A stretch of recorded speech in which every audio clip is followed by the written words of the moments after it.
Good morning, everybody. Welcome to podcast number 7 of Make It Happen Leadership. We're here in sunny Cancun today, as you can see behind us. Excited to be here today, a special day today. Today we have a special guest, Mr. Robert Kistner Jr. You might have identified that's my son. I'm very excited to have my son here with me today. We're going to go and have a little conversation. Bobby, go ahead and start it off. Introduce yourself. Well, Bobby Kistner, I have to be Robert Kistner's son, right? First and foremost. I am a father of 2, husband. Also, I'm someone who likes to play team sports. You know, used to love basketball. Now I'm playing a little bit of a soccer. Very avid learner. Love to read, love to consume educational material, and love to be here. You know, many of you may not know this, but a lot of what I've learned over the last few years has been driven by Bobby. He is an avid reader. He likes to learn, and he passes on that information. And he also loves to question. You know, he has here's a great thing about peer review. Was it peer reviewed? You know. So let me ask you. You've read my book. Is that can you give me a good peer review on that? It is well peer reviewed and well studied, and has lots of authors. Yes, has lots of great information for the best sources. You know, unique situation. You grew up around this.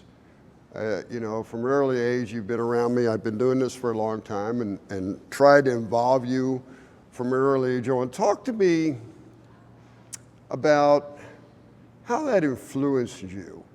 And more importantly, how it's influenced you throughout your stages of your life. All right. Well, I think part of the avid learning and the consumption of educational material starts with you. You know, I remember fondly the drives to school every morning as I was a kid, and always listening to audio tapes, right? Always listening to motivational tapes, and, you know, avoid stinking thinking, and don't say the words I can't, and many other educational audio tapes and leadership audio tapes that we used to listen on the way to school. Also to this day, you know, every morning when I get up, I say, I'm alive, I'm awake, and I feel great, because that was what we said every day before going to school, right? And don't take no wooden nickels. Don't take no wooden. But I think that experience, you know, set me on a path of always consuming positive information and always getting new information and feeding positive things into the brain. Because at the end of the day, the brain's a computer, right? Garbage in, garbage out. You feed it positive stuff, you keep it inspired, and then you keep that mental energy and that power going forward as well. Talk to me a little bit about your belief structure as a leader. What do you believe in as a leader? What do I believe in as a leader? Well, first and foremost, I'm action-oriented. You know, I think it's very important to execute, right? It's great to plan, it's great to have systems, but you have to get out there and execute.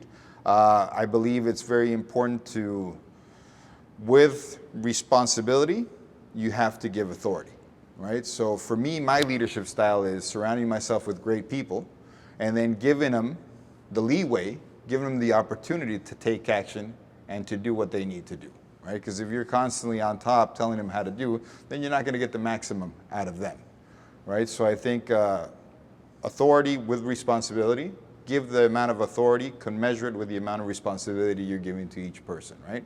Another one is emotional intelligence.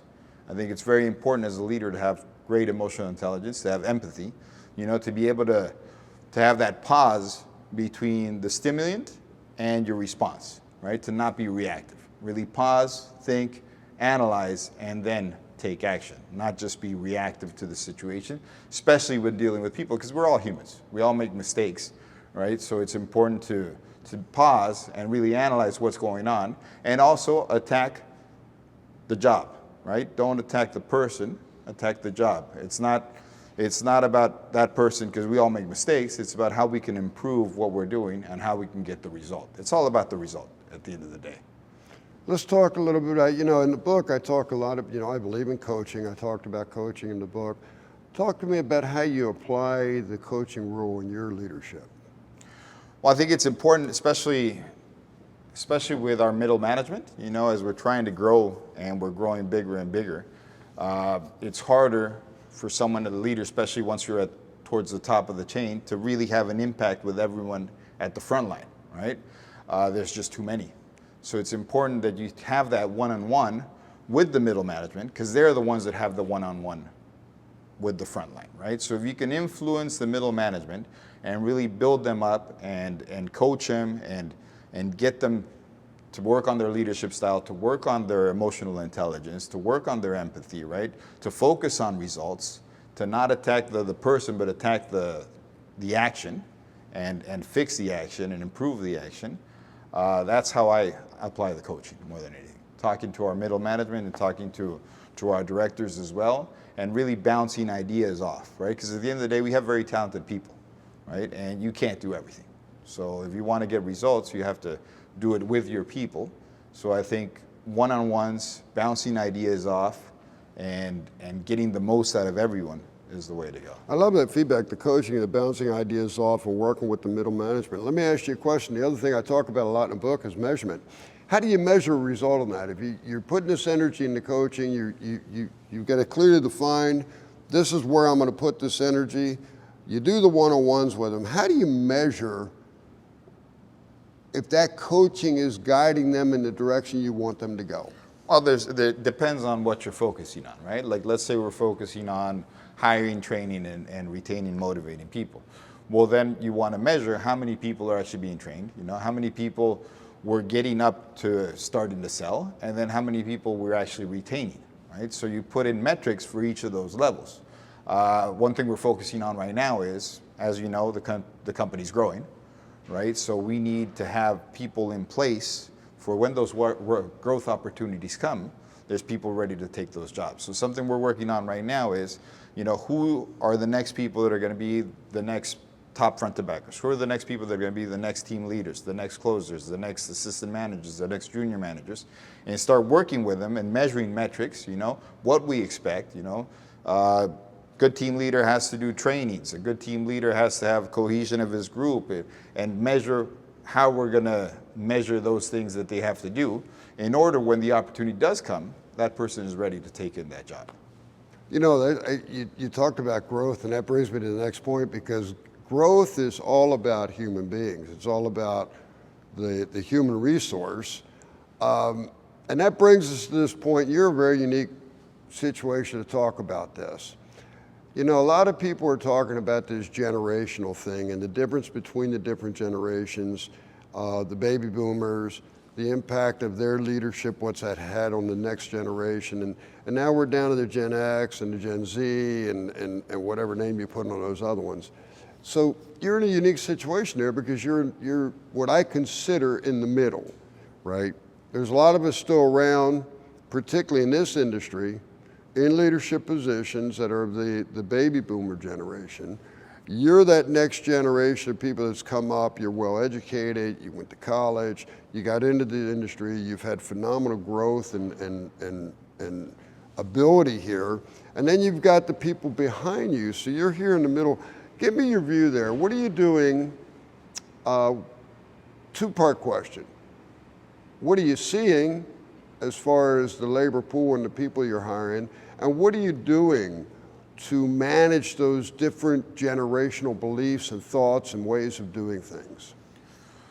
Okay, well, actually, I am kind of in a sandwich generation. 81, it's right between the Generation X and the millennials. So it does give me a different experience. What I see is that there is a difference in the Generation X, they were more of, stay in a company, let's grow in a company, let's build, let's acquire assets, let's grow patrimonial.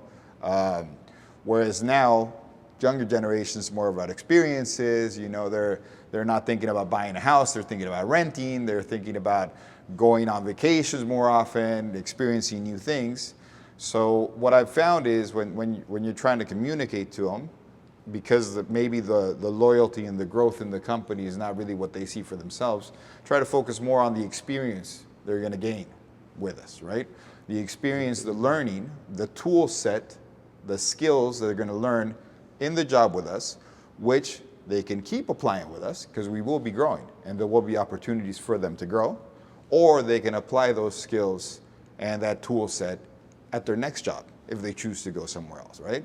So by focusing them on what they're actually gaining as a person for their future, be it with us or be it somewhere else, I think you can communicate more towards getting them engaged with the job. Very interesting. You know, I can relate to that. I remember years ago, I would tell people, you know, the skill set you're going to learn here, no matter where you go, no matter what you're going to do, it may not be in this industry. Whatever industry you go to, these are simple skill sets that are going to help you get ahead and be successful in whatever you do with your life. And actually, I'm going to, you know, growing up with you, right? I remember over the years of the lifetime, many people that worked with you that I've then met in other places, in other walks of life, that to this day say, you know, oh, Bob, you know, he's the one that showed me how to sell. He's the one that trained me on this, you know. Now I run the commercial thing for all the cable companies. Now I run in the United States, I run this for Sky, you know, but they learned the tool set with you and then they applied it somewhere else. And I think that's a trait of a good leader. You know, that's all we can do. You know, I truly have a vision of that. I don't for a minute think that people are married to me for the rest of their life. I think that as leaders, if we can give them something, you know, yes, it's going to be a benefit for us while they're working with us. It's definitely going to be a benefit. But if we can touch somebody's life and make it better for them, because I firmly believe that whether it's in my company or another company, if you give and give and those people take something with them that they can then pass on to the next person, I think that we're contributing to the environment. Some of those people, you know, in this industry, we've seen people that have gone out and come back in, and you know, you never know who you're going to be working for in this business. I remember years ago, I had a guy that was working, I was working for him, and then here we are 20 years later, he's working for me. So you never know, it's a cycle that's going to go round and round. Talk to me a little bit about you know, I really believe you have a unique experience in your life, and that's the fact that you came in our business, okay, we have many types of people that work with us. They're in the military, they used to call a leader that started at the bottom, worked his way all the way up into the officer rank and leadership rank. We call him a Mustang. He did a Mustang. He started at the bottom, worked his way up. And we have many Mustangs in our industry. But we also today have many educated people that have gone through the university, have degrees, have continued their education, now working in the industry. Talk to me a little bit about where you believe there was value for you in your education, how that's helped you in growing your career and what you've chosen to do. Well, you know, I think the education definitely gives you a good base, right? Especially the education I took, which is business management. Gave me a good base of business, right? Of knowing a little bit of accounting, a little bit of human resources, a little bit of marketing, a little bit of sales. Definitely gives you a good base. But the primary thing I think that education gave me is you learn how to learn. You learn how to research, right? You learn how to go out and get the information. You learn how to analyze the information, put it together, problem solve, right? And get to the solutions. And I think that's the biggest driver, right? I know that no matter what's put in front of me, you know, I'm going to be able to research the solution, research the problem, right? Analyze the information. If I need to go online, if I need to go to other people, if I need to go to industry contacts, right? Get all the information I need, sit down, problem solve, and come to a solution. And always learning, right? Something that the education gave me is it got me excited about learning new things. So I'm always learning. I learned a little bit about everything, right? Stuff that's not related to the field, but also a lot of stuff that is related to the field. But another one from my college in particular was they showed us how to be busy, like how to always be active, right? Always executing. There was a lot of assignments, a lot of work. Every week you had to hand something in. So that's real life, right? There's always things coming. You always have to be busy. You always have to be delivering. So I think education gave me that. The learning, the constant learning, the ability to problem solve, to research, and to execute, to actually deliver. How's it helped you in your phenomenon? I'll use the word phenomenal because really in our industry, as fast as you've grown in this industry, there's got to be something to it. You know, how did the education help in that? Well, like I said, I think the ability, the base helps, right? To learn is to give you like a more open vision of all the parts that connect to the business and not be single-minded, with tunnel vision.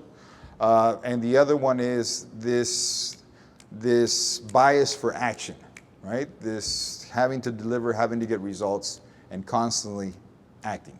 you know, you're somewhat of an albatross because you're not necessarily a full-on Mustang, you know, just having started in this and been in this and done that. But I will tell you that I was on a plane coming back from Cabo San Lucas last week, and sitting next to me was Gerardo from Vedanta Resorts, and very funny conversation we had. He brought you up. He said, you know, I remember when Bobby came to work for us. So many people may not know that about you, particularly the people you work with may not know you actually did the job. I mean, you were out there in the street, you were a promoter, and you learned how to do it, and then you were in the sales room, you learned how to sell.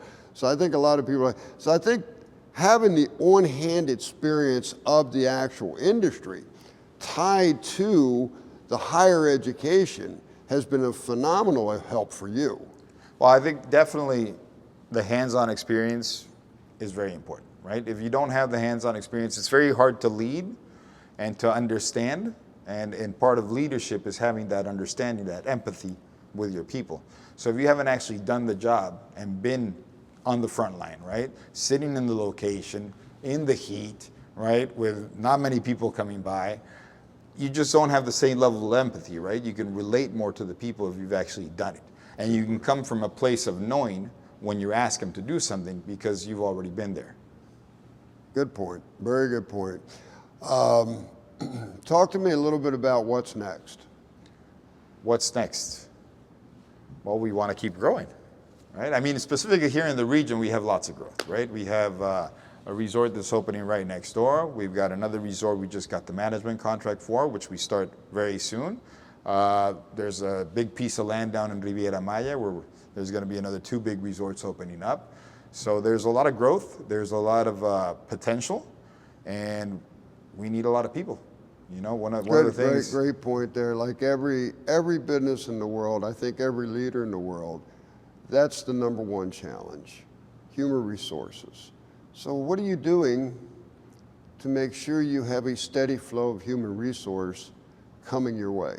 Well, you know, that's a big one because for me, it's about creating the systems, right? Because I mean, we do have in certain teams, we have certain people that are incredibly talented and that have very good interpersonal relations and interpersonal skills and are very good at attracting talent and retaining talent, sometimes retaining them longer than they should because not everyone is a good fit for the company. But you can't base long-term growth for the whole company on just those key individuals because different leaders have different styles and have different key skills, right? So what we've been focusing on is creating systems that constantly attract talent, that we train the talent through systems so we don't have to depend on one key person to do it. And the one we're focusing right now on is on the retention, right? Because we can attract great people, we can train them, give them the tool set, but then if we don't make sure they succeed, right? What I mean, you know, you can give a person a fish, they'll eat for a day, right? But you teach a person to fish, then they'll eat for a lifetime. So getting them to really start producing and getting the results to the point where they learn how to fish, that's where you really get impact. And that's what we're focusing on right now, integrating mentoring into the end of the equation, right? So we have the system for attracting. We have websites, we have Facebook, we have a bunch of different things we do to attract the talent. We have the class system for the training, and we're also doing some stuff online where we have an online university as well to train them.